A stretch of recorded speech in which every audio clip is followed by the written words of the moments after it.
미국의 코미디언 중에 한 사람으로 제리 셰인필드라고 하는 사람이 있습니다. 이 사람은 인생을 이렇게 표현했습니다. 내 생각에 인생을 한 가지로 요약한다면 그것은 마치 이사를 하는 것과도 같다. 산다는 것은 계속 이사를 하는 것이다. 이사를 안 가는 나머지 시간에는 이삿짐 상자를 구하러 다녀야 한다. 이사할 때마다 상자가 가장 큰 골칫거리다. 그래서 상자를 구하는데 온통 정신이 쏠린다. 상자가 어디에 또 있지? 우리는 거리를 다니며 가게를 뒤지며 남는 상자 있나요? 혹시 상자를 얻을 수 있을까요? 라고 묻는다. 머리에는 온통 그 생각뿐이다. 우리의 몸은 평생을 걸쳐 이사 다닙니다. 그런데 몸만이 아니라 마음도 이사를 다닙니다. 마음이 자주 바뀝니다. 오늘 이런 이런 모습으로 오늘 본문에 두 번째로 읽은 본문 베드로에게서도 볼 수 있습니다. 오늘 두 번째로 읽은 본문으로부터 약 3년 전에 베드로는 예수님의 신방을 받았습니다. 예수님께서 베드로의 고기 잡는 배에 오르셔서 물고기가 그물이 찢어지도록 잡게 하셨습니다. 그때 베드로는 예수님 앞에 위대한 신앙 고백을 합니다. 시몬 베드로가 이를 보고 예수의 무릎 아래 엎드려 이르되 주여 나를 떠나소서 나는 죄인으로소이다. 저는 그 이야기의 첫 장면을 읽어 나가다가 감사한금을 어떻게 드릴까 생각을 했는데 예수의 무릎 아래 엎드려 이르되 주여 나를 떠나소서 나는 죄인으로소이다. 예수님께서 이제부로는 내가 사람을 취하리라 말씀하셨을 때 모든 것을 버리고 예수를 따랐다고 말씀합니다. 시간이 또 지나갔습니다. 예수님께서 제자들을 향하여 물어보셨습니다. 너희는 나를 누구라고 생각하느냐? 베드로가 주는 그리스도시요 살아계신 하나님의 아들이십니다라고 고백했습니다. 예수님은 이 고백을 듣고 너무나 기뻤습니다. 그를 칭찬하셨습니다. 하늘에 계신 아버지가 너에게 이것을 알려준 것이다. 또 한 가지는 너의 이름을 앞으로 바꿀 텐데 베드로라 하고 내가 내 교회를 내 이름 위에 세우겠다 말씀하셨습니다. 그런데 베드로는 또 다른 곳으로 이사를 갔습니다. 그의 마음이 반대편으로 바뀌었습니다. 베드로는 예수님을 3번이나 부인했습니다. 마지막 부인할 때에는 저주까지 하면서 부인했습니다. 함께 기도하자고 예수님께서 바로 이전에 겟세마네에서 말씀하셨는데 그는 잠만 잤습니다. 베드로에게는 이 상처가 있었습니다. 그런데 예수님께서 부활하신 후 제자들에게 3번째 나타나셨을 때 다른 제자들이 함께 그 자리에 있었음에도 불구하고 예수님은 오직 유독 베드로에게만 집중하셨습니다. 제자들을 찾아오심으로 끝나지 않으시고 베드로의 개인을 지목하십니다. 오늘 두 번째로 읽은 성경 요한복음 21장 15절을 제가 읽어보면 그들이 조반 먹은 후에 예수께서 시몬 베드로에게 이르시되 요한의 아들 시몬아 내가 이 사람들보다 나를 더 사랑하느냐 하시니 이렇게 베드로에게 말씀을 건네시더니 거의 요한복음 마지막 부분까지 오로지 이 베드로하고만 말씀하십니다. 왜 예수님은 다른 제자들이 함께 있는 그 자리에 부활하신 몸으로 신방을 가셨을 때 오직 유독 베드로하고만 대화를 하셨습니까? 첫 번째로 하나님의 편애하심을 깨달을 때 회복됩니다. 제가 30년 전에 이 몬트리올 땅에 왔을 때 가게에서 넓은 지도를 샀습니다. 그리고 어디 찾아가기 위하여 가다가 세우고 많이 했습니다. 그런데 이제는 내비게이션 시스템이 있어서 전화기나 차에 딱 걸어놓으면 자동적으로 이끕니다. 그런데 이 내비게이션 시스템이 참 좋은 모습 중에 하나는 절대로 혼내지 않습니다. 내가 길을 잘못 들었는데 막 혼내고 다른 길로 인도해야 마땅할 텐데 10번이면 10번 다 잘못 간 그 자리에서 또 새로 길을 안내합니다. 그런데 바로 이 모습은 하나님을 닮았습니다. 하나님은 너 잘못했어. 너 내가 잘못한 건 나 알아. 이렇게 책망하지 않으십니다. 야곱이라고 하는 인물이 어렸을 때 집에서 아주 잘못했습니다. 형 에서의 장자권을 갈취했습니다. 형 에서는 배고픔을 참지 못하는 버릇이 있었는데 형이 사냥을 갔다가 돌아와 배고픈 순간에 음식을 차려놓고 그 음식을 달라고 하는 형에게 교환을 합니다. 형의 장자권을 나에게 팔고 이것을 먹으라고.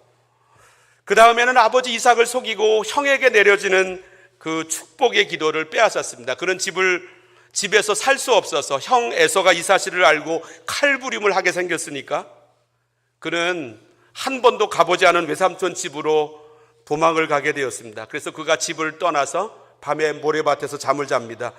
그런데 이 하나님께서 이렇게 잘못한 야곱에게 나타나시더니 한 번도 잘못했다라고 말씀하지 않으시고 오히려 그를 향하여 하늘의 복을 내려주셨습니다. 창세기 28장을 보면 꿈에 본즉 사닥다리가 땅 위에 서 있는데 그 꼭대기가 하늘에 닿았고 또 본즉 하나님의 사자들이 그 위에서 오르락내리락하고 또 본즉 여호와께서 그 위에 서서 이르시되 나는 여호와니 너의 조부 아브라함의 하나님이요 이삭의 하나님이라. 네가 누워있는 땅을 내가 너와 네 자손에게 주리니 내가 너와 함께해서 내가 어디로 가든지 너를 지키며 너를 이끌어 이 땅으로 돌아오게 할지라.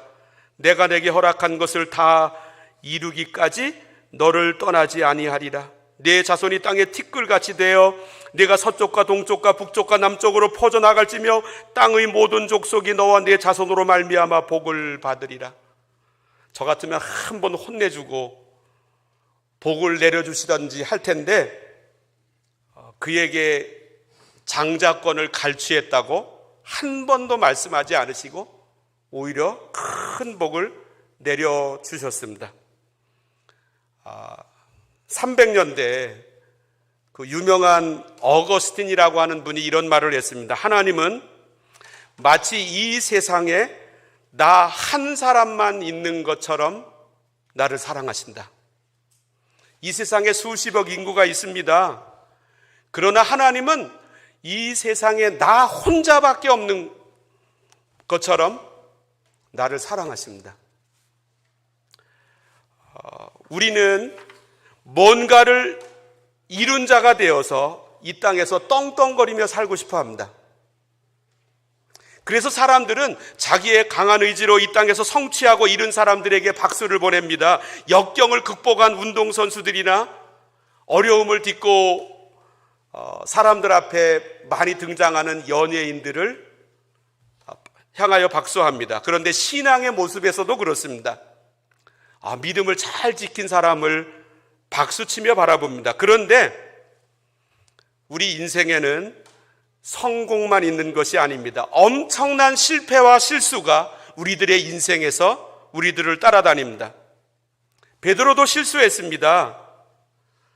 그런데 예수님은 여러 명의 제자들이 있는 자리에서 유독 베드로에게만 찾아가셨습니다. 그 이유는 예수님은 이전에 그를 수제자로 세우셨습니다. 복음서에 보면 12제자의 명단이 쭉 나오는데 그 복음서마다 중간에 있는 순서는 약간 다릅니다마는 맨 먼저와 맨 마지막의 순서는 항상 일치합니다. 먼저는 베드로입니다. 예수님께서 베드로를 수제자로 세우셨다는 것입니다. 이런 수제자의 사랑을 받은 베드로였지만 그는 실패했습니다. 예수님을 부인했습니다. 3번씩이나 부인했습니다. 저주하면서 부인했습니다. 사람들 앞에 공회 앞에서 공개적으로 부인했습니다. 그러나 베드로가 실패했다 할지라도 예수님께서 3년 전에 그를 향하여 수제자로 임명하신 그 예수님의 의지는 절대로 변치 않으셨다라고 하는 뜻입니다. 이것이 바로 예수님께서 제자들을 찾아가셨을 때 베드로하고만 그 긴 시간을 대화하며 그에게 말씀하신 이유입니다. 우리 하나님은 내 연약함을 아십니다. 그래서 몸이 이사를 다니는 것처럼 내 믿음도 이사를 다닙니다. 위대한 신앙 고백의 때가 있는가 하면 베드로처럼 나락으로 떨어질 때도 있습니다. 그러나 우리 하나님은 그것을 초월하시고 신실하게 우리를 향하여 만나십니다. 하나님께서 오늘 이 요한복음의 본문에서 이 베드로를 향하여 집중하여 말씀하시는 이유가 바로 여기에 있습니다. 우리 하나님의 놀라운 은총은 베드로처럼 실패한 사람에게도 바뀌지 않습니다. 그러시면서 오늘 읽은 본문 너무 길어서 앞에는 제가 생략했습니다마는 읽는 것을 오늘 요한복음 21장 15절부터 읽었는데 그 앞에 부분은 예수님께서 제자들을 찾아가셔서 그들에게 물고기를 잡게 하시는 장면입니다. 그런데 이 모습은 베드로가 처음으로 예수님을 만났을 때, 예수님이 처음으로 베드로를 신방하셨을 때의 모습과 아주 유사합니다. 이번에도 베드로와 그 제자들은 밤새도록 물고기를 잡았는데 잡을 수가 없었습니다. 빈손으로 돌아왔습니다. 그런데 예수님께서 저쪽 편에 그물을 던지라고 말씀하십니다. 물고기들이 엄청나게 많이 잡혔습니다. 이 장면은 3년 전에 예수님께서 베드로를 찾아가셨을 때 있었던 장면하고 아주 똑같습니다. 그때에도 밤새도록 물고기를 잡았지만 한 마리도 잡지 못했던 베드로였는데 예수님께서 깊은 곳에 그물을 던지라고 하시는 말씀에 엄청나게 많은 물고기를 잡게 되었습니다. 왜 이 두 장면을 똑같이 만들어 가시면서 예수님께서 오늘 베드로와 대화하십니까? 3년 전에 주셨던 그 제자의 그 사명, 그 맡김, 수제자의 위치를 어려운 일들, 실패가 있다 할지라도 우리 예수님은 내려놓지 않으셨음을 가르쳐 주시기 위해서입니다. 우리 하나님의 사랑은 편애하는 사랑입니다. 사람 사이에서 편애하면 아주 큰일이 일어납니다. 야곱은 12아들이 있었습니다. 그 중에서 요셉만 사랑했습니다. 요셉에게 채색 옷을 입혔습니다. 반지를 끼웠습니다. 이것은 상속자의 표시입니다. 그가 맏아들이었으면 괜찮았을 텐데 그렇지 못했습니다. 그의 형들은 그를 시기하여 죽이고자 했고 미디안 상인에게 노예로 팔아버렸습니다. 사람 사이에서의 편애는 이런 어려움을 낳습니다. 그러나 하나님은 나를 개인적으로 편애하십니다. 베드로를 편애하십니다. 이 세상에 사람이란 오직 한 명밖에 없는 것처럼 나를 사랑하십니다. 이 사랑에 붙들리면 과거의 실패에서 일어설 수 있습니다. 예수님은 내가 실수했던 모습보다도 더 많은 모습으로 나에게 개인적으로 다가오셔서 나를 사랑하십니다. 이 얼마나 대단한 하나님의 사랑입니까? 바로 이 모습을 이 모습을 베드로에게 나타내 주시기 위하여 예수님은 부활하신 뒤에 갈릴리까지 오셔서 베드로에게 물고기를 잡게 하시고 3년 전의 일을 떠올리게 하시고 그리고 그에게 개인적으로 대화하시면서 그에게 사명을 맡기십니다. 두 번째로 예수님의 비전을 따라 살게 하시려고 찾아오십니다. 세상 사람들, 안 믿는 세상 사람들이 예수 믿는 사람들을 향하여 많이 불편해할 때가 있습니다. 예를 들면 직분을 받았는데 직분 받은 사람만큼 탁월하지 않다라고 세상 사람들에게 보여지면 예수 믿는 사람들에 대하여 실망합니다. 그러나 예수 믿는 사람들이 세상 사람들보다 더 특출한 모습이어야 한다라고 하는 법은 없습니다. 세상 사람들도 우리 예수 믿는 사람들에게 연약함이 있음을 압니다. 왜냐하면 나도 연약하기 때문에 이 땅에서 약점이 없는 사람은 한 사람도 없습니다. 예수 믿는 사람이 성격이 급하다고 해서 그를 제쳐놓는 세상 사람은 없습니다. 자기하고 기질이 다르다고 해서 거리를 두려고 하는 사람도 없습니다. 그런데 안 믿는 사람들이 예수 믿는 사람들에 대해서 가장 실망하는 경우는 바로 이것이라고 생각합니다. 예수 믿는다는 사실을 제외하고는 다른 게 다 똑같습니다. 그렇다면 예수 안 믿는 사람이나 예수 믿는 사람이나 예수 믿는다는 이 사실 하나 외에 무엇이 다르겠는가? 이스라엘 사람들이 이집트에서 애굽에서 노예로 고통스러운 시간을 보냈습니다. 중노동을 시켰고 남자아이가 태어나면 다 죽이라고 애굽의 왕이 명령했습니다. 하나님께 부르짖었습니다. 하나님께서 모세를 보내셔서 그들을 구출하셨습니다. 그들은 애굽의 압제로부터 자유를 누리게 되었습니다. 그런데 그것이 전부 다였습니까? 애굽에서 그들을 이끌어내신 다음에 시내산에 그들이 도착했습니다. 바로 거기에서 하나님께서 이스라엘 백성들에게 이렇게 말씀하십니다. 너희가 내게 대하여 제사장 나라가 되며 거룩한 백성이 되리라. 제사장이란 나를 위해 살지 않는 사람을 가리킵니다. 세상 사람들은 다 자기를 위해 살아갑니다.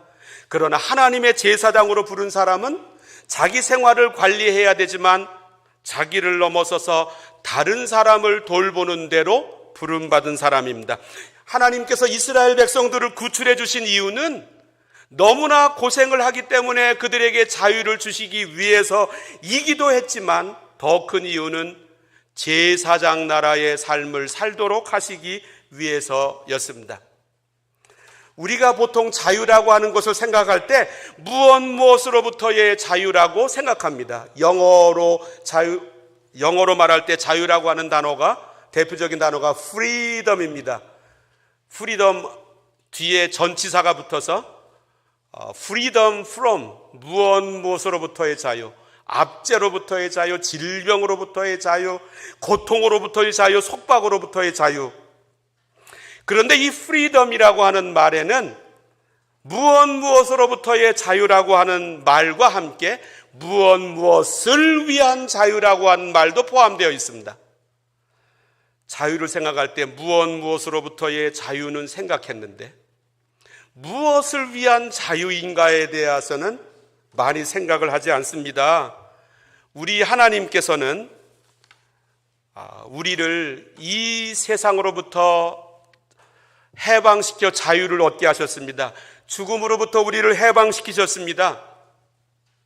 우리로 하여금 죽음의 권세 아래서 해방되어 영생을 누리도록 예수님 부활하셨고 우리를 부르셨습니다. 그런데 부활하신 이유, 이것이 전부이겠습니까? 만약에 우리가 먹고 마시고 입고 하는 것이 예수 믿는 우리들에게도 이것이 유일한 과제라고 한다면 예수 믿지 않는 사람들이 우리를 볼 때 예수 믿는다는 사실 이 하나 빼놓고 무엇이 다르다고 생각하겠습니까? 구약에 에스더서가 있는데 페르시아 왕국에 유대인들이 많이 살고 있었습니다.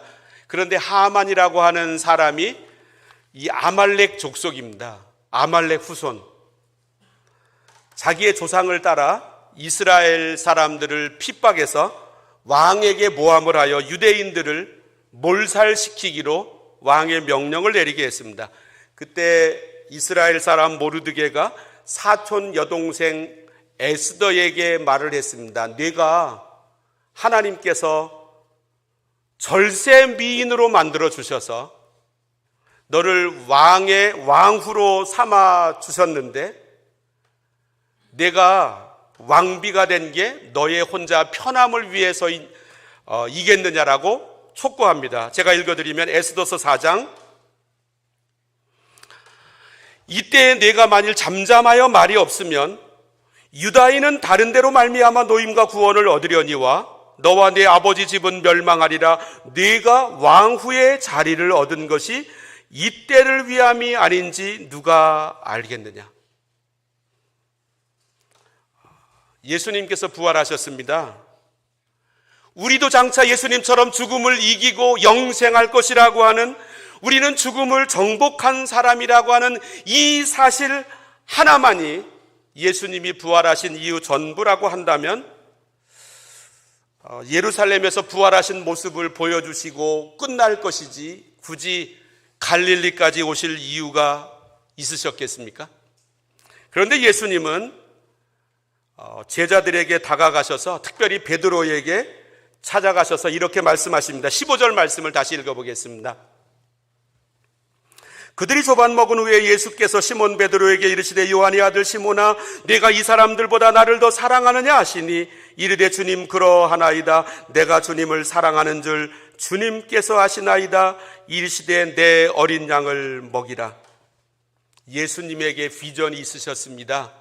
이 땅에서 초신자들, 아직 잘 모르는 사람들, 예수님을 잘 모르는 사람들, 초신자들, 어린 양, 장성한 신자가 아니라 어린 양들을 먹이고 치고 먹이는 일을 잘 하는 게 예수님의 비전이었습니다. 예수님은 이 비전을 위하여 십자가에서 죽으시고 부활하셨습니다. 그리고 베드로를 찾아오셨습니다. 부활하신 예수님께서 이것을 위하여 살라고 부활하셨습니다. 이것을 위하여 살라고 부활 권세를 주셨습니다.